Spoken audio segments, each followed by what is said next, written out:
Did you know that the degree of the gradient function is always 1 less than the degree of the polynomial function that you're differentiating? So let's say, for example, if you are differentiating a constant function, then your derivative is always 0 because there is no change. Here the gradient is 0. If you look at the next kind of graph, after constant polynomial we have the linear polynomial. So in a linear polynomial, if you'll see, the gradient here has to be a fixed value. So let's say if the function is y equals to 2x plus 3, then this 2 here represents the gradient, which is the gradient for the graph throughout. Similarly, when you have the next polynomial, the quadratic polynomial, if you look at a quadratic polynomial, then what do you see? Till this point, the gradient is coming like negative. You can see that these are steep values, but as soon as it comes closer to the turning point, the graph becomes more flat, or you can expect the gradient values to be very small here. And at this point, at the turning point, it becomes 0, and then it starts increasing slowly and slowly. So what do you see? For a quadratic curve, there is one turning point telling you that derivative function will simply be 1 degree lesser because it's turning at only one point. You can expect that the degree of the differentiating function is 1, which means for a quadratic polynomial, if you have x squared plus, the standard way of writing a quadratic function is ax squared plus bx plus c equals to 0. Yeah, then to differentiate it, what you have to understand is, look at the leading coefficient, which is a, that is positive, so your gradient will be positive. But for the quadratic term, or if you look at this term, x squared term, it represents that the graph is going to turn once. Okay, because of which our gradient function is simply linear, or our gradient function will be linear, as in to find the gradient of this, you can just do it in parts. For the constant term, you know it's 0. For the linear term, the coefficient of x is always the gradient.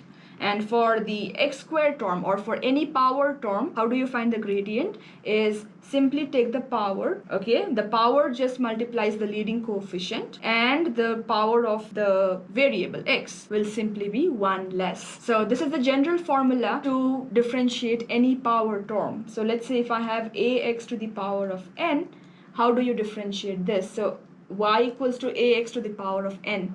N is a power raised on x, and a is just the leading coefficient.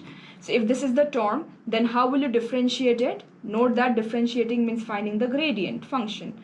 So how will you find the gradient function is, this power will always multiply your leading coefficient. So your coefficient now becomes n times a times the power of x now reduces to 1 less. Why? Because if you'll take an example of any graph, even a quadratic or even a cubic polynomial, if you'll see, a cubic polynomial is like this. It will turn at 2 points. So you will see that it's changing its gradient at 2 places, or it will change for maximum of two times. Why? Till this point it was positive. From this point it started becoming negative, and now it's again positive.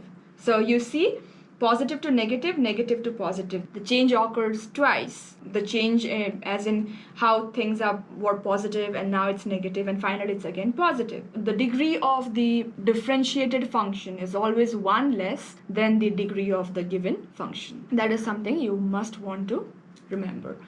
And these are the basic rules of differentiation. You have anything as simple as y equals to 2x cubed plus 4x plus 3. How to differentiate this? Take each term at a time, and the leading coefficient will simply be the multiple of the power. So 2 is the leading coefficient here.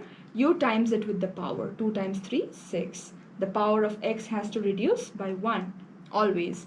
And look at the linear term. For the linear term, you always differentiate, or finding the gradient in that case is just plugging in the value of this constant. So 4 is the gradient here for a constant value. I showed you why the gradient is 0, because the graph is always flat when you try to see the graph for a constant value.